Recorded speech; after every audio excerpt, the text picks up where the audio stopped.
Доста пичо, аз съм спелкастър. Днес ще ви показвам какво ми дойде от Card Market. Както виждате, всичко съм изкарал от писмата, в които дойде, за да не си спомня адреса, защото това ще е супер малумно. Първо искам да ви покажа Red Eyes Dark Dragoon, който си купих. Той не беше от Card Market, а беше от Yu-Gi-Oh! Market България. Не помня как се казваш в Facebook групата, но там го закупих. Чуя се всяко е първо ви покажа. Ще ви покажа и тук, защото това може би е по-интересно. Това го закупих от Card Market от Stacker. Stacker, мисля, че така се произнася на този pitch юзернейма. Питча ми е дал и някакви подаръци, защото аз реално си поръчах само ето тези двата бустера и от центъра, тези две Lost Start промо карти и от тук всичките тия карти без така. Тези Lost Start промо карти няма ги отварям, много исках да си взема Gemini Elf и си взех. Това е разликата между Lost Start промото на Gemini Elf и нормалните Gemini Elf-ки. Тук има цици, тук няма цици, буквално е това. Chocolate Magician Girl. Отново е същата история с циците, някакво ковика. Field Center си го поръчах, защото нямах. Това е подаръка ми от Stacker. Не съм сигурен дали се произнесе така. Мислих да си я вземам тая карта между другото. Той ме усетил. Това е. Тя ви покажа от тук какво си поръчах. Тия двете не съм ги поръчвал. Abyss Dweller, Alusa, The Earth Charmer. Това не знам защо го поръчах. Спомням си, че ми трябваше за някой дек, но не мога да се такой. Effect Veiler, Ghost Sister. Ghost Sisterите. Три от тях. По-точно не, тези не са Ghost Sister. If I need to be real. Няма значение, те ми трябват за деко. Така или иначе. Тия бустери явно ще ги оставим за малко по-късно. За накрая. Тя ви покажа какво си взех от Stratos.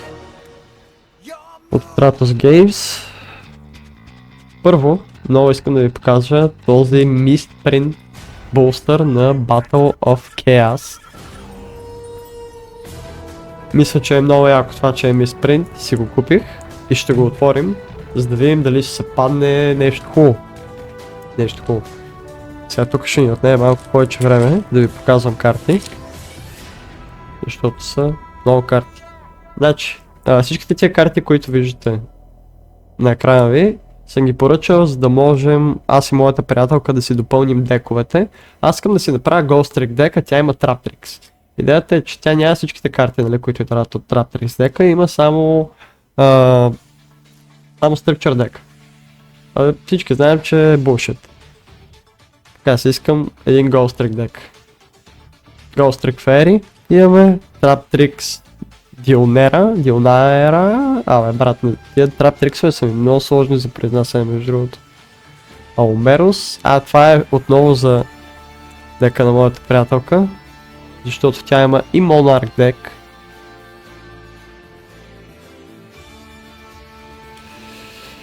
Като цяло повечето са common карти, както виждате тук е пълно с Ghost Trick работи. Мисля, че в другото пакетче бяха по-голямата част от Traptrix картите. Картите for some fucking reason са малко криви. Не знам български почти какво са правили с тях. Сега ви покажем тук какво става. Тук отново не е нищо специално. Ето, както казах, Traptrix картите са тук. Нали, плюс две Ghost Trick.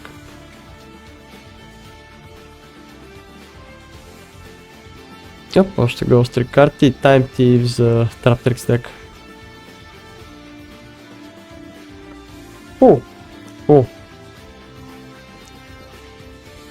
Значи показах ви тук какво става. Казах ви промо картите. Lost Start картите, по-точно. Сега видим филд центъра. Филд центъра. Изцяло го поръчах, защото нямам филд център. Не ме кефи много този филд център, но просто ми трябваше и бях някакъв пакет. Ще си го поръчам. Така че ето го. Сега. Време е за бустери. Много съжалявам, малко съм болен. Настинал. Първо ще отворим Burst of Destiny. От тук какво може да ни се падне? Starlight Rarity са най-важното нещо, което искаме, защото са много пари. Малко вероятно, разбира се, ни се паднат Starfoil Rare карти. Но да видим, можем да изкараме късмет и рязко да забогатея от Yu-Gi-Oh! Но това е малко вероятно. Така.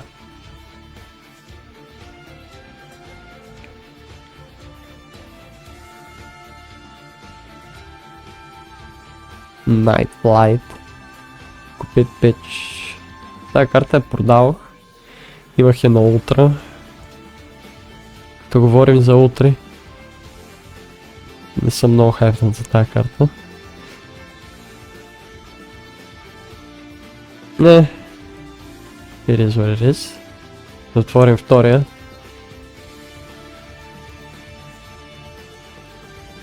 Да видим, ще се падне на нещо. Много се надяваме. Да, този бустър го отворих перфектно. Колко карти бях? 3 ли бях? Надявам се. Така, Ice Jade. Някаква тъпа карта. Bee Trooper. Окей. Аз actually не знам какво има в този сет. Sword Soul карти. Те карти за първ път ги виждам в живота си, че съм сигурен, че не струват пари. Но това няма значение. Сега продължим с Battle of Chaos, с миспринта. Както виждате. На бустър разглежда така, реално трябва да разглежда така. Сега ще видим, дали ще спая нещо хубаво. Стискайте палци. Защото тук има хубави карти. Има The Dark Magicians, Blue Jet Dragon. Свърши място на телефона, много интересно. Сега видим. Тук какъв е шанса да ни се падне Dark Magician, скъпия. Let's see.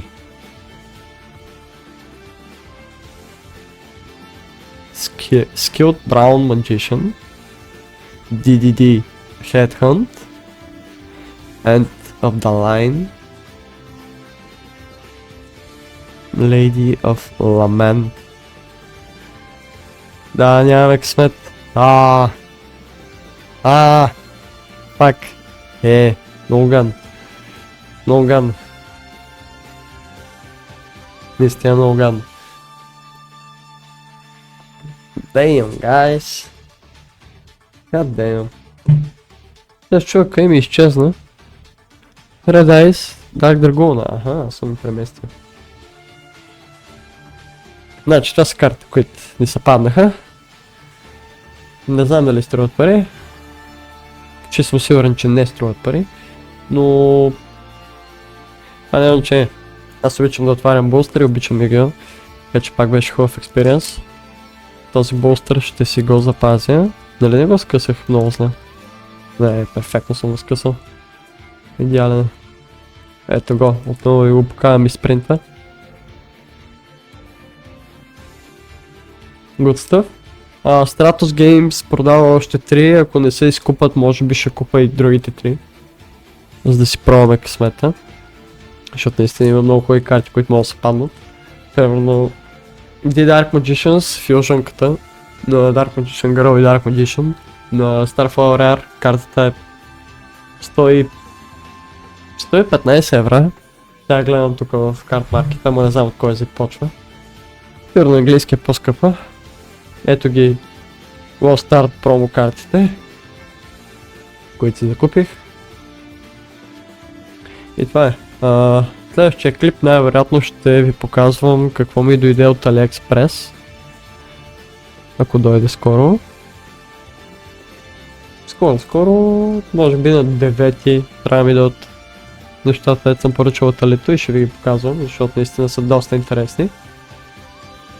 Така че благодаря много пичове, че гледахте този клип. Беше забавно да отварям един миспринтнат бустър, ще видим дали ще мога да купа и другите. И да, благодаря ви много, абонирайте се за канала ми, харесайте този клип, последвайте ме в Instagram и Facebook.